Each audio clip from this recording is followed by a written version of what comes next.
Bum, bum. All righty. Welcome to Hello Chaos, a weekly podcast exploring the messy and chaotic minds and lives of founders, entrepreneurs, and innovators. Every week, we talk to founders from different industries at different company stages, all shapes and sizes, and we do hear the real, the raw, and the unbiased founder stories. It's why our mantra is where aha meets oh shit. We drop new episodes every Sunday, so founders can tune into us and listen in on insights and strategies, tips, not just for growing a business, but ways to be better owners, better leaders, integrated in the community.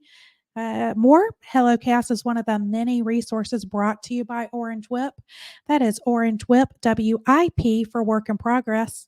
OrangeWIP is a multimedia company dedicated to serving founders and entrepreneurs in affiliate cities. We've designed hyper-local media platforms to inform, inspire, and create connections to help founders and entrepreneurs succeed.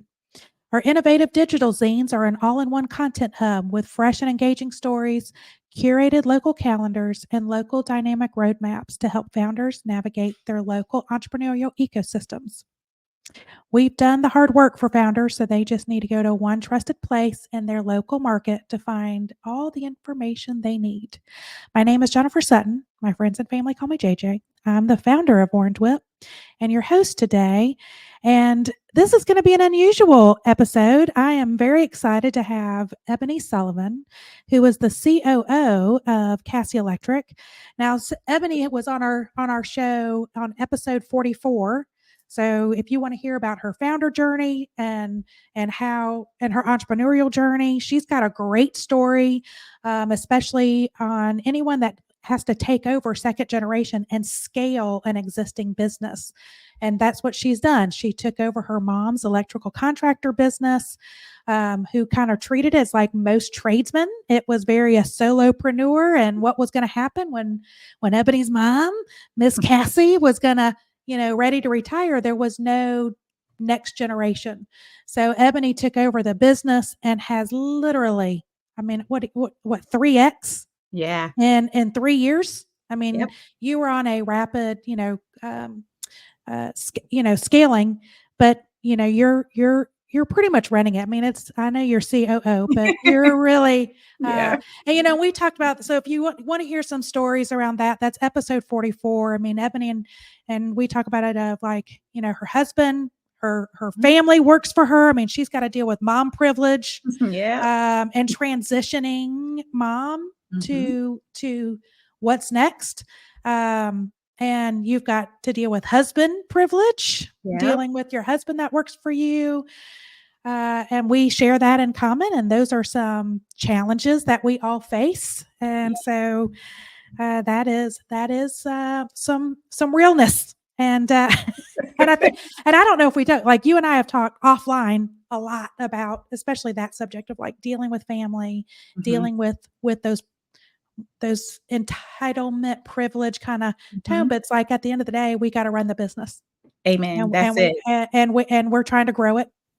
And we need everybody kind of making sure that respect for that role and that pressure that we feel to be there. But this is a conversation because you and I guess like we're super involved in our community, in not just our direct local kind of economy, but we deal with the state economy. We're dealing with, national, on a national scale within our industry segments. And, we're like, we need to bring this on air. Some of the things that are in our heads that we ask ourselves, and we know it's not just you and I asking ourselves these questions. We talk about it in more smaller groups with other female leaders, female business owners, as a Black-owned business and Black female.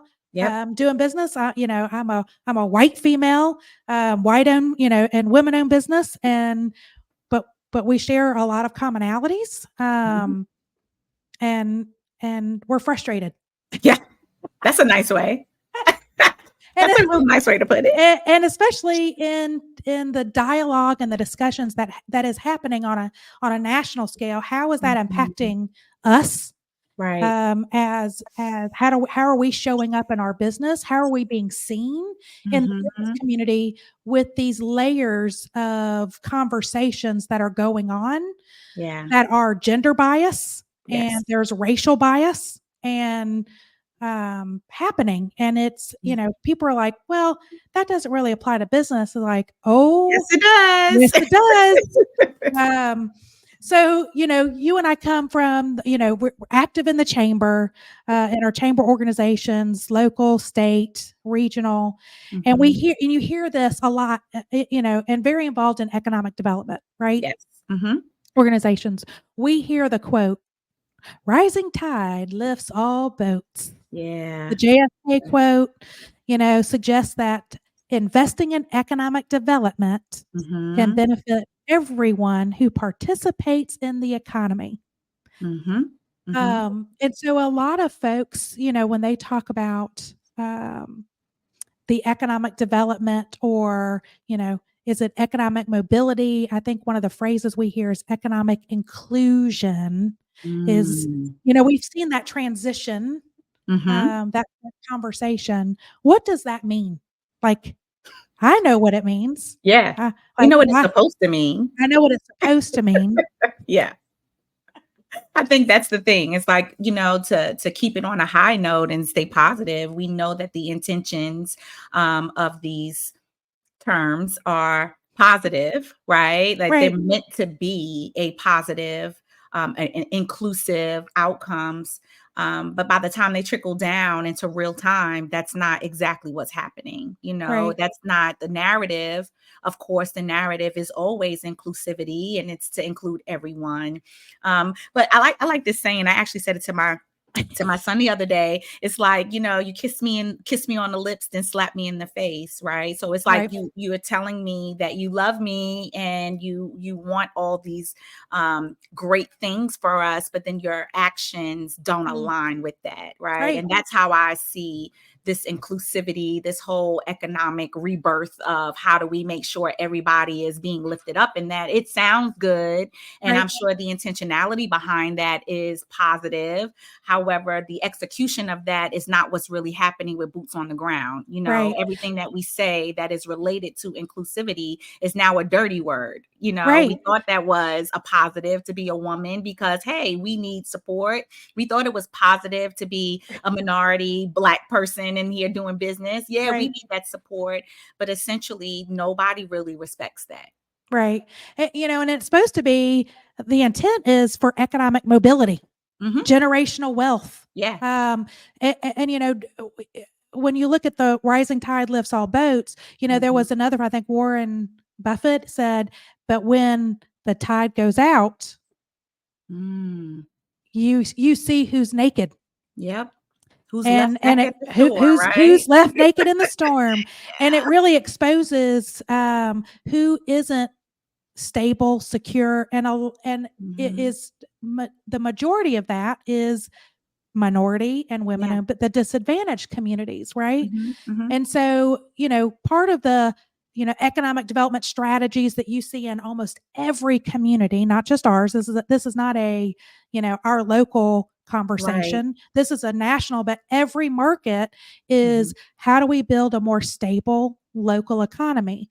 And it's, mhm. how do we create economic mobility for everyone? That's the American dream, right? Yep. That everybody should have an opportunity to not just, you know, get a job, but it's like grow in that job. If you Advancement. Who wants to stay the advancement, no matter same? what that Yeah. is, but Right. you want to make sure that you set yourselves up Mhm. for your next generation, right? Long-term success. Long-term success. Correct. And I think that's where we feel. I mean, I grew up in the, in the when I entered, I would say the workforce, because I think you and I are around the same age.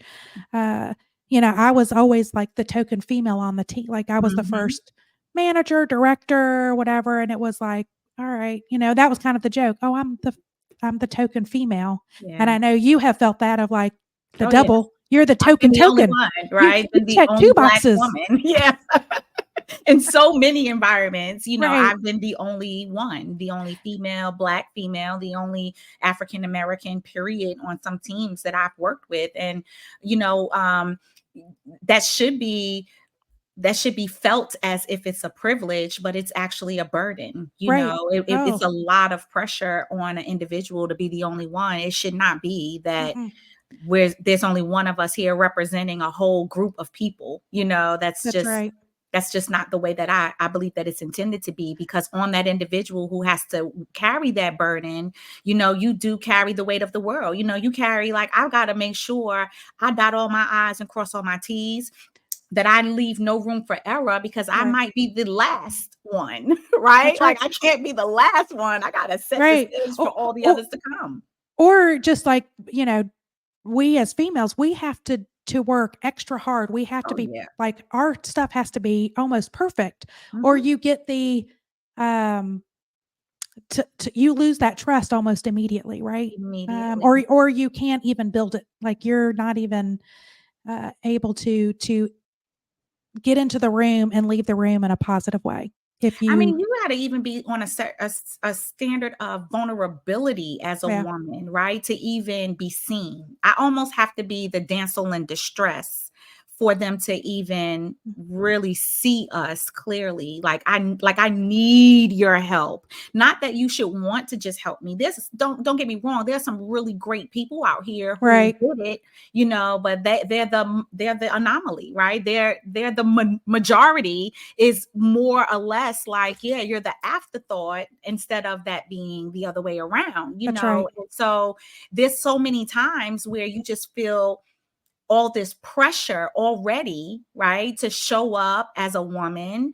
But then you add the second layer of, if I'm not being the damsel in distress and being this extremely vulnerable, let me bare my soul to you person, hey, help, it's right, almost like, help me, please. right. If I'm not that, then they don't, like, they don't respect it. Maybe that's my problem, because I've never done that. I Ah, get the somebody had posted something on, I don't know, one of the social media platforms, who were like, who give some examples of, and it was, in a female circle, of like, what are some of the comments that you've received as a woman that is a backhand or whatever, that's there to dim your light, and you just mhm. see List. thousands of comments of the you're too bright, you're too smart, so Yeah. you must be full of yourself, like Yeah, those yeah, you're backhanded, bossy. I hear that you're a lot. You're bossy, bossy. that Yeah.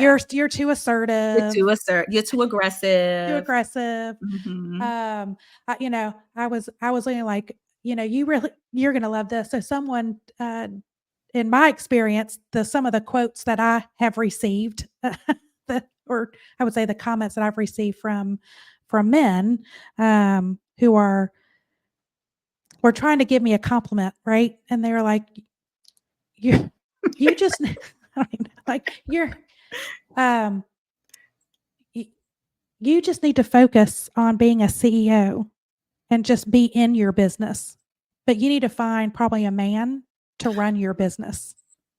'Cause they're smarter than us. Yeah, Yeah. yeah. But I was like, what do you think of, I'm a female CEO? Isn't that what you just need to stay in, like, you need to Behind the stay in the scenes. business. Yeah. Yeah. Yeah, Let don't somebody be else. forward facing. I Yeah, thought don't be forward facing. that was a good one. We just heard one today from a couple of female founders, who are going into pitching, Mhm. funding. Mhm. And they went into pitch in a room with male investors, a room of and their feedback was um, and Chandler, if I get this wrong, you need to, if I misheard it, but they were, uh, you know very inspiring. Like, their presentation was more inspiring, had all the data, like, they had their shit right. They had their shit buttoned up. So, would they had a plan, an actual action plan with data, and very inspiring. So they kind of told their why. And so, but their feedback was, you guys brought too much feminine energy and an actual action plan. But so when you come back to pitch, just leave out all of that and just show us the numbers, because all the other men that you were pitching against just show numbers, and the male investors in the room were too caught off guard by all the feminine energy. That's Even a though thing. Feminine energy is a I thing. guess, even though they connected with the why, like their Isn't this story. about the business, not my feminine energy? I'm Right. confused.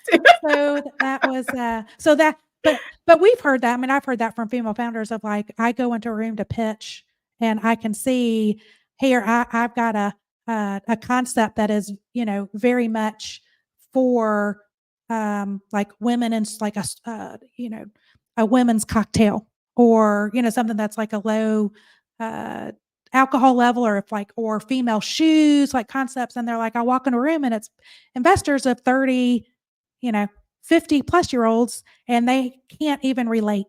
At And all. so I don't get the funding. Yeah, that sounds about right. Yeah. So, it's interesting. So I've got some stats, because that's Yes, who I am. yes, yes. My love for data. So here's the thing. Women and minority owned businesses are growing rapidly in numbers. We Mhm. make up actually well over half of all businesses in the US, right? Yes. But specifically for women owned businesses, only 2%. So we're talking about like 60% of businesses are owned by minority women and Mhm. minority businesses. That's like several $1 trillion Yes. that we participate Mhm. in the local, in the national economy. But only 2% of women-owned businesses break 1 million in revenue. Mhm. Yes. So we always celebrate when we hear, women who are scaling and they're like, I just You broke broke a through the million. That glass was my ceiling, right. goal. And we're Mhm. like, you need to celebrate that. Like, you're one of the 2%. We need to grow that to 3. But Yes. that number has stayed stagnant Mhm. for 5, 7 years. We haven't seen that number go from 2% to 4%. I mean, it's just stayed really flat.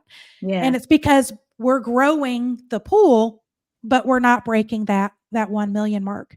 And No. all the studies, so McKinsey and, all these other stuff, have come in and we're like, why? Like, what is happening? Why is this? Because that again affects the local economy, For sure. mobility, Mhm. inclusivity Mhm. programs.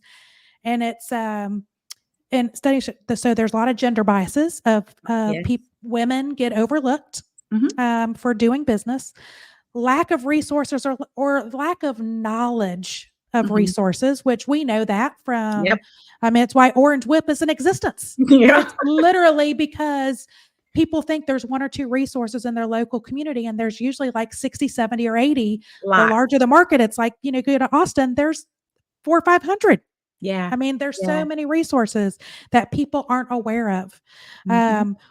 And then lack of funding, lack of capital. I mean, Absolutely. however you get it, whether it's you're going for investment route, VC, or just Mhm. traditional, like you need Mhm. to go get a loan. Mhm. It's Mhm. it's still a capital, and Yeah. it's the lack of confidence for Mhm. women to go and try to figure out the intimidation of figuring out the investment world, and how do Yeah. you navigate that. But then Mhm. also, how do you go talk to a bank? Yeah. Yeah. And that's Those are intimidating. all really, really interesting facts. I mean, JP Morgan Chase, we were just a part of actually a study through B Piece, which is a incubator That's right. program that we were a part of.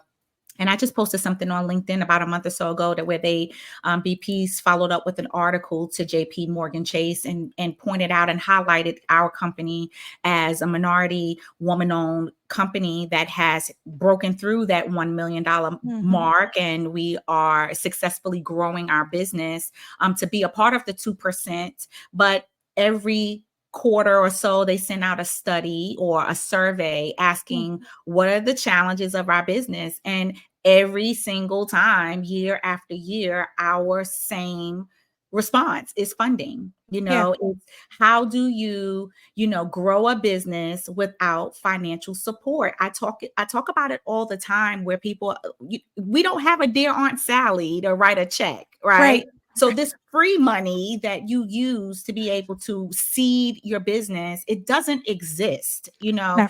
Yes, there's grants out here, but when you're $1 million business and somebody's offering you a $5,000 grant, that doesn't even make my payroll every week. Right. Like, where's the real access to capital to help a $1 million business scale so that I can go back, right, and reach back and help the next person? I can't even successfully help the next person because I'm still looking for funding myself. I'm still trying to navigate the uncharted waters on my own. And I have access to resources, right? That's so right. Just imagine the people that don't.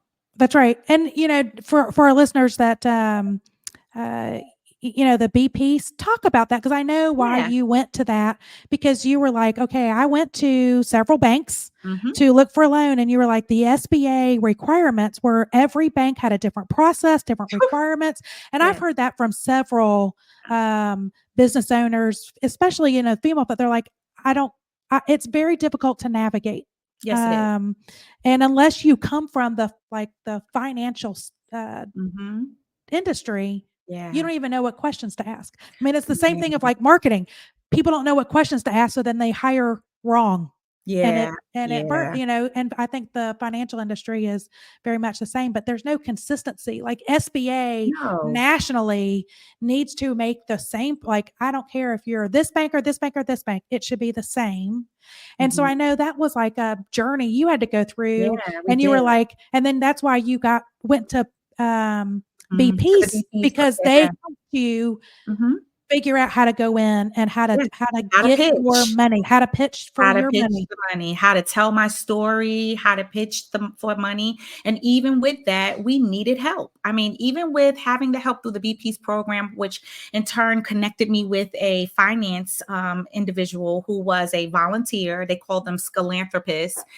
He helped me to create the narrative, how to create the slideshow presentation, and pretty much showed me what the bank needed to hear and what I needed to be talking about in order to get there. But with that, with all of that, I still needed allies. I still needed a male to co-sign for me, and not necessarily co-sign on the dotted line, but call a friend to say, you need to help her. Right. You need to listen to her pitch, and you need to help her. Had it not been for that, we would not have, even with the best presentation, been able to get what we needed in order to scale and grow our business during that time. And now we are in the same place. We've grown beyond what we have, and we need more capital to continue to take on larger scale projects, to be in the mix. And even with that, it's still the same. Like, we've proven ourselves that we repay our debt, that we are growing. Our books show that. But if you don't have a working understanding overall in accounting, that's a whole language in itself. That's right. If you don't understand that, you can't even start to talk about financing, let alone how you're going to be able to communicate with bankers or investors about your business. So it's such a huge piece of your business that people don't fully understand. And that's where some of the benefits of these like accelerators and these, the 10,000 small business that Goldman Sachs puts on. I mean, they go deep dive of the financial, I call them the segments, the modules, because it is vital. It is the language of business. Language. If you don't understand that, then you're just out here solopreneuring it. That's right. Well, and I think that impacts, more minority and women-owned business that if you, as like just the white male counterpart, they don't have to go as in depth, because all that stuff is just, you almost have walked in with minimum information. Yeah. So versus the script that we have to have is, we have to do a pitch. We have to have all the right data, like the hoops that we have to go through is just so vastly different. When I talk to male founders and male business owners, and then I talk to people in our, women business owners and women founders and minority businesses, who it is not the same. No, it isn't. Not the same process at all. And the fact that that's not even, it's not even a acknowledged. And I'm like, No, it's crazy how it's almost been we, desensitized like, though. I was like, we have to normalize that of like, we've Yeah. got to elevate this because um, we shouldn't have to be accounts. I should just be able to pitch the bit and like give you my projections. Mhm, I should give you the numbers that you expect from the white male counterpart, mhm, mhm. and it That should that should tell be the story that should itself, tell the right? story. And especially around female founders too, of there is so many studies. And here's what's also baffling: the fact that we have to go over these like so many hoops, because over the last like 30 years we have been studied as Mhm, we've grown, like 40. So just to give you a sense, just out of the all the US companies, minority is, it's when you add on minority owned businesses, on top of that, we're well over, 50%. It's like 60, I don't know, between 60 and 70%, right? mhm. Female ownership, female founded, it's 49%. 49% Yep. women owned businesses. Mhm. But they deliver impressive financial returns. So they typically, and this is what's like, again, so many studies, they generate twice as much revenue per dollar invested, Mhm. which underscores the resourcefulness and the financial acumen that, again, we have to go through. But when you look at like, do I give money to this business versus this business? It You give has your dollar. been like proven investing in female led businesses outperform male counterparts, like well over. So BCG, Mass Challenge, McKinsey, they have all found that women led businesses generate 35% higher returns on investment than men led businesses. And female led businesses also tend to have a higher revenue and create more jobs and put more money back into the local community, both in job creation, but also in philanthropic efforts. So Yeah. we give back to the community like 10 to 1 I'm because giggling, Jen, because, I, like, I I, love you so much. Your I, stats are just so spot on, and I I, could never, ever, like, do the due diligence of regurgitating percentages and stats, but I can tell you this, that yeah, I know for 100% certain. I just said this to one of my girlfriends yesterday. I walk around with a hot glue gun, right? We are the most we know how to hot glue something together, piece it together, figure out how to duct tape it, make it work, stretch and go the extra mile, and with little to no resources. Sometimes there are so many times that my accountant says to me, I don't know how you're doing this, and yeah, there are times I genuinely don't know. We are figuring it out. that's And right. those stats are proof of that. Right. However, when you go and you try to pitch your business to say, look, I know that this is what this looks like, but here's where we're headed, and this That's is right. how we're going to get there, and I just need somebody to support me and back us through this, to believe in us enough Right. to take the risk. You don't get the same reaction. So No. to feel it is one thing, but your support of that and your statistics is Yeah, just is spot on, because that's exactly how it is. that's right. And Yeah. and and here's what the crazy thing is. So when you look at I'm just looking at funding as in venture Yep. capitalists, right? I Mhm. mean, the fact that people are like, we'll go traditional funding. Well, that's still a challenge. Now you go Absolutely. VC, so you had 19, I think it was like a year or two ago, it was like 19 out of the 124 unicorns that Mhm. went public Mhm. that were all, part of the VC, world, Mhm. were female co-founded. Were at Wow. least either female founded or female co-founded. 19 of the, but they are generating the like 3 to 1, 10 to 1, 30 to 1, Mhm. um, and aren't exiting and going poof, Oh, yeah. you know? We Like, can't. We have to make it we work.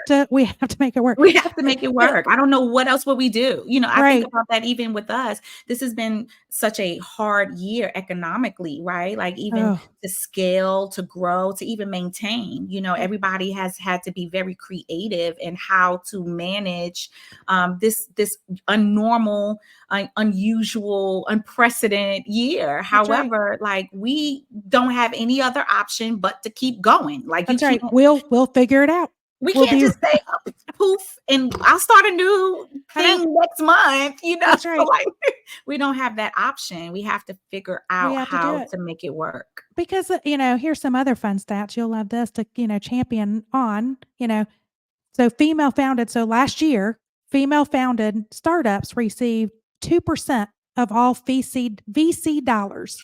So $1 billion, multiple Yeah. billions of dollars in the Mhm. US Mhm. is in, VC. 2% went to Two. female founded. 2%. So then when you look at, like, we're in South Carolina, right? Out of Mhm. that 100%, pie that's out there, it Mhm. only goes to, like, what? The 80 or 90% goes to 4 states, 4 like, Mhm. was it New York, Connecticut, California, Texas? I think that's like 90%. So you got other Mhm. cities and Yes. or states fighting for the other 10%, right? Yeah. So it's like, why, you would think that the data would show, look, the getting a female lead who was when they come into pitch, Mhm. they're coming in with so much more preparedness. They're Yes. actually also they're not just coming in with a post-it note. They've actually been working on their business for 3, sometimes 10 years before they Yep. go seek. So Mhm. it's already further along than most of the male counterparts pitching. But Mhm. they're being overlooked even though all the studies show it's a wiser investment. Yes. So wiser investment. You're Yes. going to get your money back Yes. And some. and some. It's And a she's going to safer. lift up somebody else because we're philanthropic and we're going to give back Like to our it's going to help it's the there. community. The And data is there. the data is all there. Mhm. Um it's just and it's going down. So that 2%, it used to be 4% in Mm. 2018. It Wow. was 2% last year and this year is projected to be less than 2%. I could believe that. I could And believe because that. we're feeling it. I mean, we're Yes, feeling it in everybody's just in feeling like it. just doing business, not just go seeking Absolutely. funding. We're Yes. seeing that we're being overlooked just in Yeah. like normal everyday. Yeah. Here's What my what was what was proposal. our recent conversation? We were talking about, I called a friend and Yeah. just straight up was like, "Hey, what's up? Yeah. What's going on?" And I'm saying friend, and I use that word with all good intentions because I would have, and I still do consider this person to be of friends to me, and Right. we were having a candid, honest, open conversation about what's going on, how's work, how things going in your industry. We're in the same construction industry. And hey, what's new? Why Right. haven't we seen any opportunities to come down? What do we need to do? And we are a certified minority owned, woman owned business. Mhm. And hey, what's happening? And he But was you're very also bonded, licensed, all of the all master electric, like all the I tell things. everybody we got Like our all the sweatbands things. on, we sitting on a bench, we like, let us in the game, coach. We're ready, right? Like we're ready. And I downloaded with him in that conversation just how much growth we've had since our last conversation, Mhm. which was just a year before then, right? Like, so I can remember when I first came into our family business and had this conversation with him, and he asked me very good questions about like, what are you guys good at? What do you perform well in? What are those spaces? And I couldn't knowledgeably at that time really talk to him about it. And so we've grown tremendously since then. And to have this conversation with him in 2024, 4 years later into the business, even though we still keep in touch with each other periodically, now we're talking specifically about like, what are the opportunities and why haven't we seen any? And he was just, because we're friends, very candid and honest Right. with me. And he just said, I just don't think about it. Like, Yeah. I You're just not in the don't, circle. we're You're not not in the circle. in that circle. So Right. even though you know of me, you know what we do. And when the opportunities come up for electrical services, we're not even thought about, Right. right? And so I fully feel the impact of those numbers declining. I fully feel the impact of how it is so challenging to be in an industry or be a woman in business in general when you're doing all the things that your counterparts are doing. And just simply because, not because you're not qualified, not because you don't have the credentials, not because you don't have the experience, but simply because you're not thought about. You don't even get the opportunities. How do you fight against that? And that was my question to him. Well, how do I compete with that? Right? How do I even address not being thought about when I'm here? I'm present. I'm in the community. I'm on social media. We're in your back door. We're local. We have all of the credentials. And then he expounded and said, and there's only two big businesses here that matters. Your minority status is not something that matters to anyone but these two industries. And so if we're not chasing work in those industries where minority status is a priority for those clients, we're not even thought about. So that brings up a good point then. But you're still one of the best electricians. Yes. I mean, so isn't that what, no, I talk about this, like, that's where I get frustrated because I'm hearing the same crap on my, in my industry of like, well, I'm just going to hire somebody and choose it because either like they're super cheap and it's like, we can't compete on that because we know our value. Yes. Or it's, I'm more comfortable because they look like me. Yeah, that's it. You're not in that circle. So, and I'm like, but don't you want to have the best? I would think in the job, competitiveness, all of the things. Doesn't it don't make you want the right thinking? I mean, I had that. It's like somebody declined, said, look, we were so impressed by your agency. You delivered a holistic, strategic approach that showed how we can hit our financial goals in the time frame that we want it. But we've chosen this other agency because their gimmick looked like something that we should at least try out. Oh, okay. That's a new one. And I was like, really? I can't make this shit up. Like, this is crazy. Like, I mean, Dan, we've gotten things like we used your number to win the project, but then we sent it back out to rebid again. Okay. Now that you've won the project, and we'll see if your number's competitive. Like, and you're like, well, what? Wait, what? Like, so you use my number to win on your side. Shouldn't that be the automatic? I should be brought in?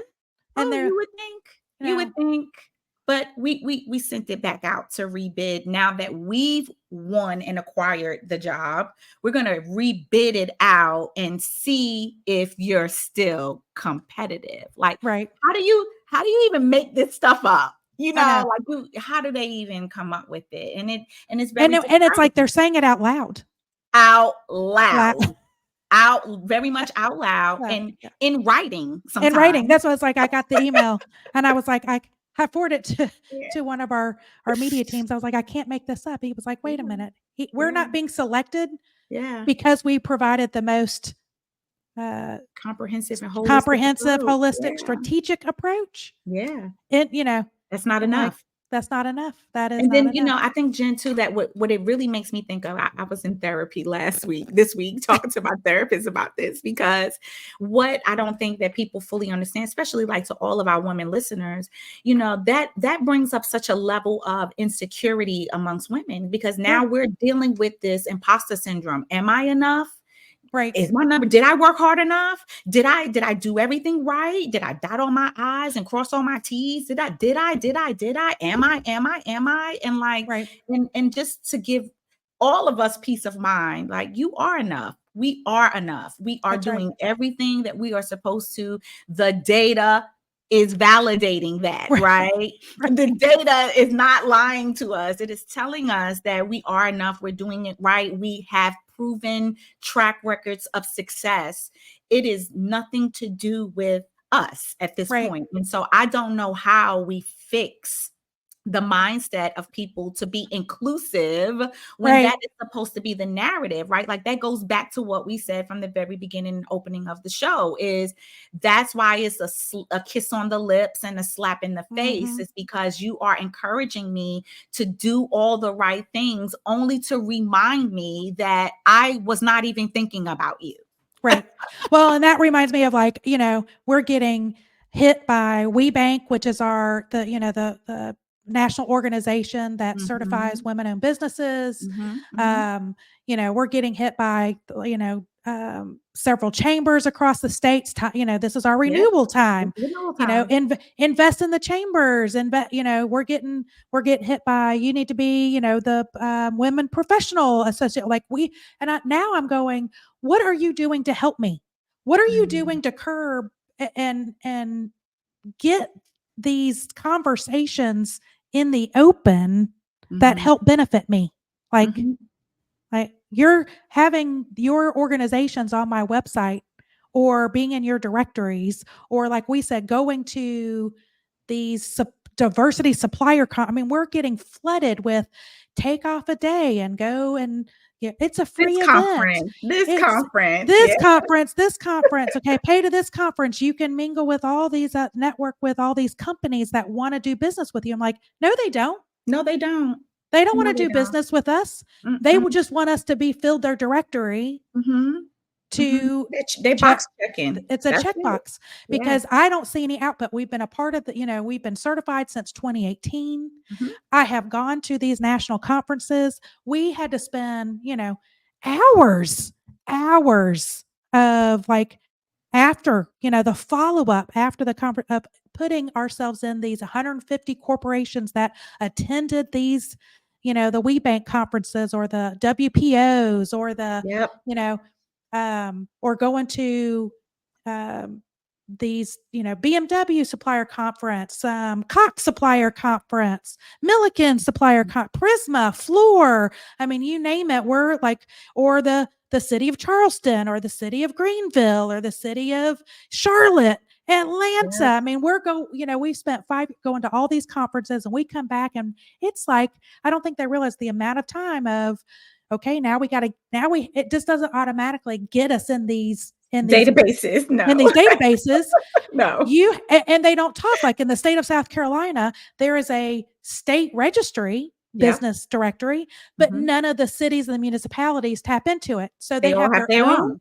Yes. So there's 250 databases I got Yep. to submit to just to deal with doing business um, within the different regions of South Carolina, the different Mhm. organizations.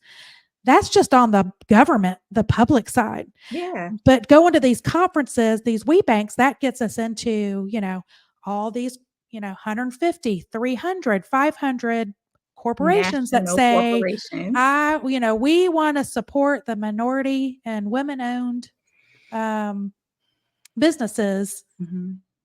And here's the directions, they'll hold up and go, this is how you go in. This is the things that we need. And we've done that. I mean, we Too many spent times. hundreds of hours, hundreds of hours doing that. So we're in 1,000 databases.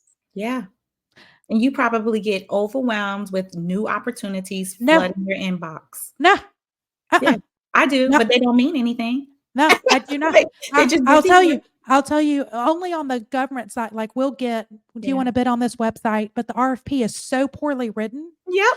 I Mhm. mean, and then when I ask questions back, it's like you don't even know what you like. You're looking at it from a Mhm. price thing. We'll never win because we Yep. don't approach it that way. Or That's you it. want a brand, and it's like Mhm. you want what a real brand is, but you just really want a logo. We don't do that because you're going to just be disappointed in just having Well, a we mark. we we get them. We get probably every day 10 to 15 requests to bids in our inboxes daily. Well, And of those, I would say we've not made not one connection. It is Mhm. the randomest things that happen for us where we are able to make connections with someone. They're not even in our local area. They're not even in our state. That's These are right. people who they just want to get the job done and they're looking for a good electrician, right? Yeah.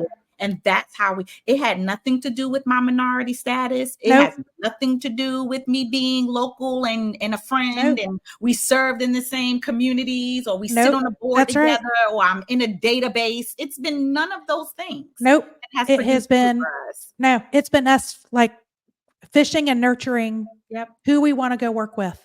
Yep. But you're right. Like we get on the public side, like all the we do get, I just ignore them Yeah. because I can literally open up one of those RFPs and go, they in marketing. I mean, it's a Mhm. terrible industry for us. We are not treated with respect. Mm.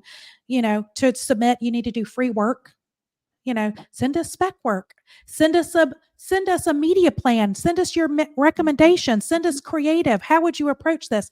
So literally for those type of RFPs, it is 50 hours, 100 hours. That's, Mhm. that's $25,000 Yeah. per RFP proposal that we have to, and it's like, it never works out. And then, and that's You're in kind of the a hole. saying.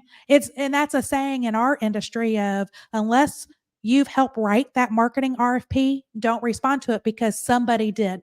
Yep. They're already working with somebody and they just have to go through the exercise. And that's not just in marketing, Jen. I No, mean, just to well, let you know that it is across the board in all industries. It's the same way. We ugh, have gotten blueprints that were um bad.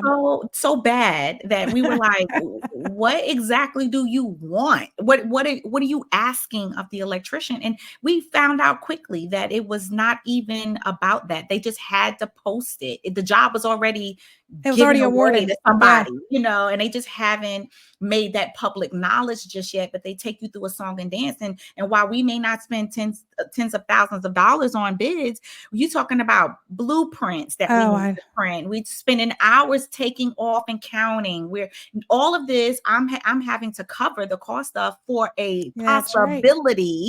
opportunity Right. that just generally has not shown us It's any results. 98, 99% won't ever come to fruition. And that's what's like. So we're also in all these private, corporate or Mhm. public corporations in their supplier directories. I can tell you, we're in several hundred portals. Yeah. We have never received an RFP, Wow. not one in 5 years. Not one. Mm, mm, So, mm. when you go to the supplier and I've had other business owners and the females who are getting now scaling up, and they're like, I've been encouraged by our our local leaders to go and attend these, that it's really important for me to be seen. Do I Mm. really need to take off? Like I would need to take off to go network, and what do I get out of it? And I'm so jaded. I'm like, Yeah. unless you have some like person that is going to be there, or people that you need to do your homework and see who's going to be there. There's no reason, because you can literally go into the portal and And register and your business. register yourself. Because Yeah. the corporations, even the, and that's kind of what we put pressure on WeBank, the women certification Mhm. association. We were like, where's the outcome? Like, we asked companies like the Home Depot and Universal Studios and Sony, like in the entertainment space, but these are Coca-Cola and Pepsi, and I'm trying, like, these ginormous companies, and we're down to like mid-size company. We're like, are you even looking for marketing? Are you looking to truly, truly diversify your spend? Like, don't tell me you're trying to diversify your supplier directory. I need to know, are you trying to go from 10%? Are you even monitored? Like right now, because there's no, I think No accountability. there's no accountability, but also there's no, I think there's a myth out there that there's some um, requirement by a government body, and there's not. Affirmative action is no No. longer. I mean, that like No. that from a Supreme Court ruling, and it was only around universities. Like, how do we get less discrimination in college acceptance? And Mm.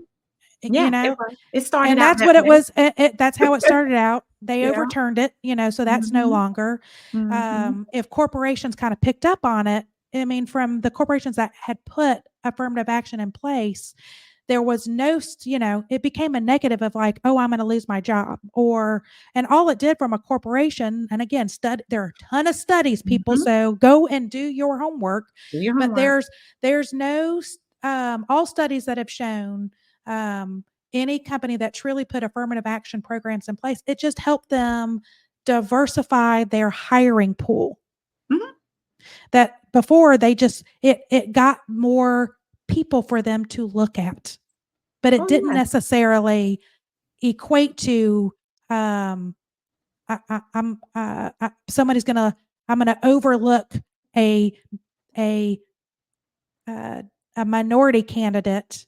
I'm going to choose a minority candidate over a white because I'm required to. There Yeah. is no studies. I None. mean, and about there were several cases that were put forth, but it was there was no merit founded where people were like, I lost my job because you hired a black person over me.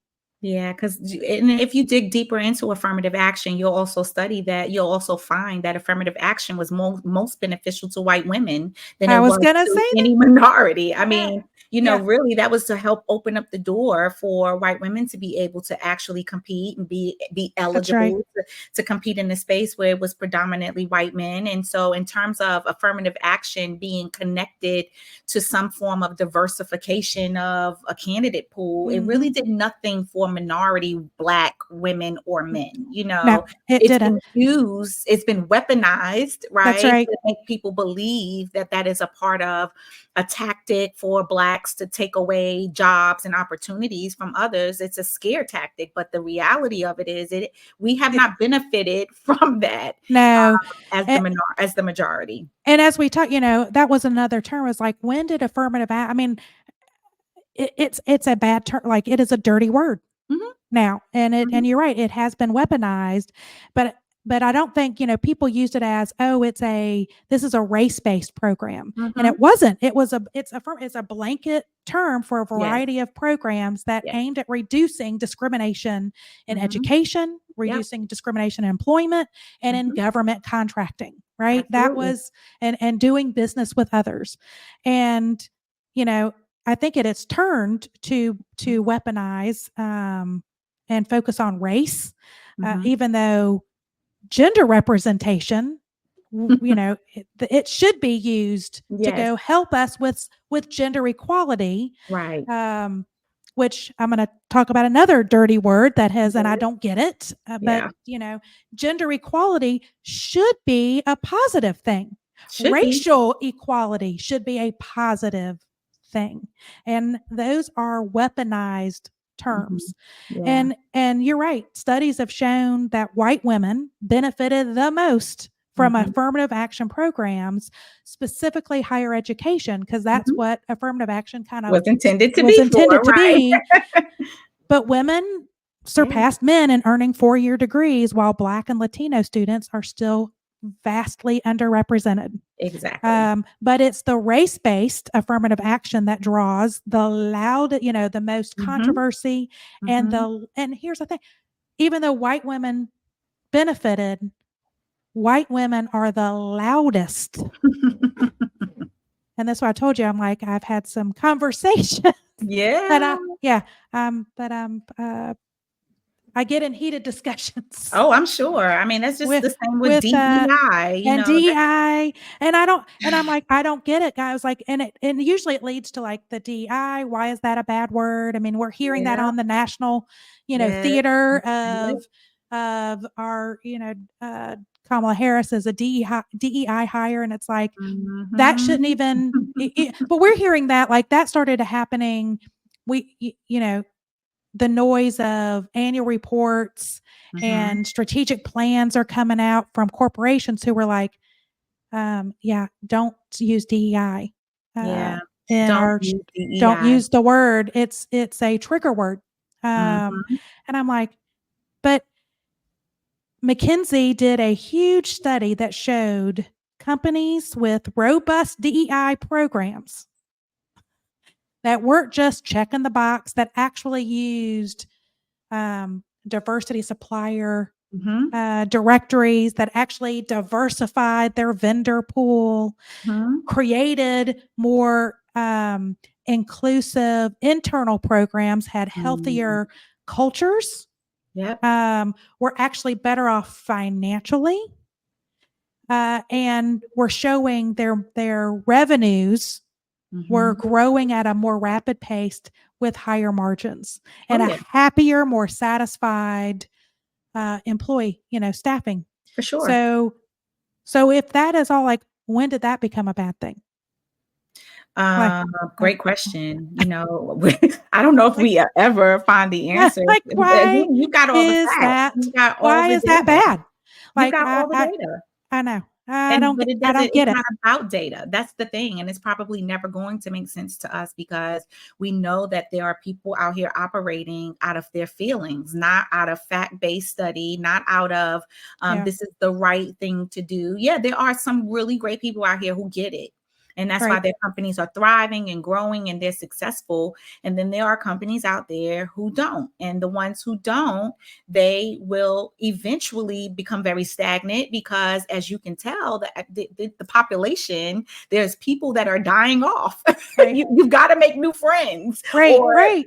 what else, and if you don't consider people outside of your own circle as part of your new circle, then you will eventually fade off and have stagnation in your business because you're not being inclusive. And inclusivity is not just about race, it's Yeah. about economic development. We've talked about Right. that before, but if you're viewing it from a position of race, then Yeah. you're viewing people as competition, not as allies, not as an extension of you, not as somebody that's helping you to also lift up in areas that maybe you would have never been exposed to, or it's just closed-mindedness. That's And right. I don't know how to compete in a closed-minded market, nor do you know how to mitigate areas of topics or discussions when the facts say what Right. they say, but you still decide to go against that. That's right.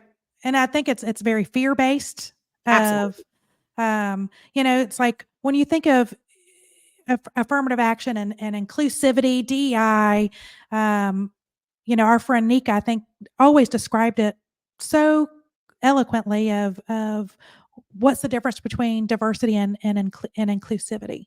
And it Mhm. was diversity gets you in the door, gets you Yeah. gets you a seat at the dance, right? Yep. But most of, like, whether you're a woman or you're black or brown, Mhm. um, most of us sit on the outskirts Mhm. of that party. We Yep. a lot of people go, "Oh, you have a seat at the table." And it's like, I'm not even in the boardroom yet. Like, No I way. love the analogy of the dance. Like, Yeah. I got a ticket to be invited to somebody's party, Mhm. but I'm in that party and I see all the circle.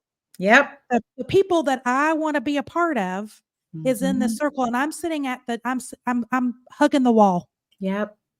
Yep. And And and nobody from that circle comes away and right, says, "Hey, you're new here. let Come me join our circle. Let me right, show you how it works." but that's what an inclusivity like, that's what inclusivity means. It's like, I see you, let me grab come here.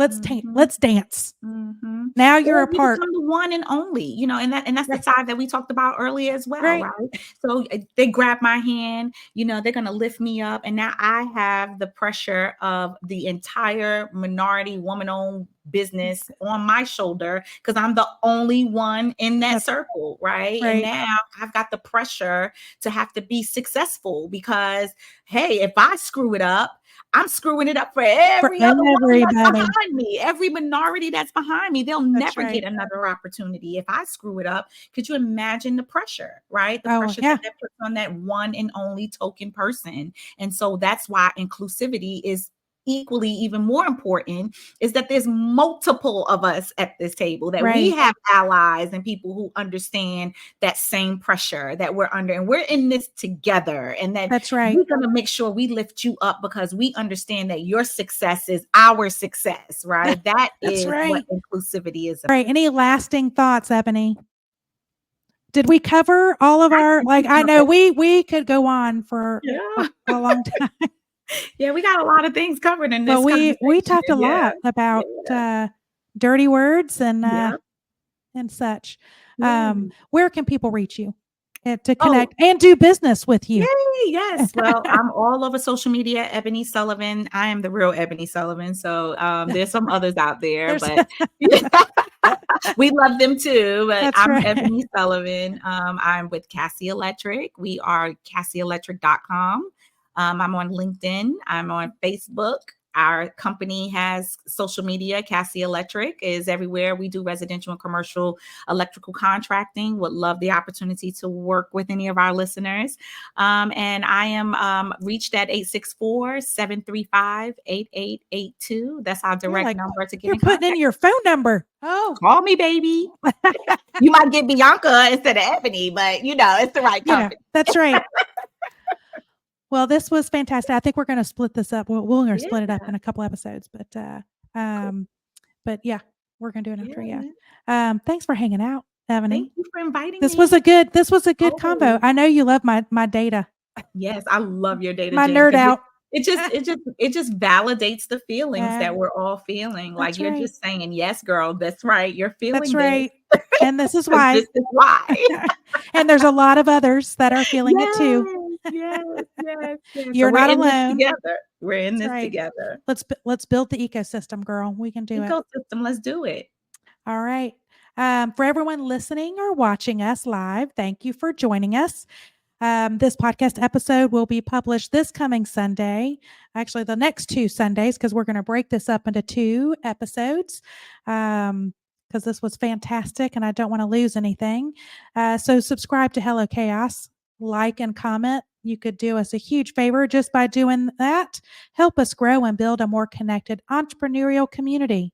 Hello Chaos is one of the many resources brought to you by OrangeWIP. That is OrangeWIP, WIP for work in progress. We are a multimedia company dedicated to serving founders and entrepreneurs in affiliate cities. Just your email to join the community. One-stop content hub just for founders in an innovative digital zine experience. We are in 3 cities in South Carolina, Greenville, Columbia, and Charleston, with goals to expand in more cities over the next 5 years. And yeah, every community needs an OrangeWIP, because we do all the hard work for the ecosystem and literally is the connective tissue of that market. If you'd like to be a guest on our podcast or support us, send us an email to hello@orangewip.com. Thank you for tuning in to Hello Chaos. It is where AHA meets oh shit. I'm your host, Jennifer Sutton, JJ, and we'll see you again next week.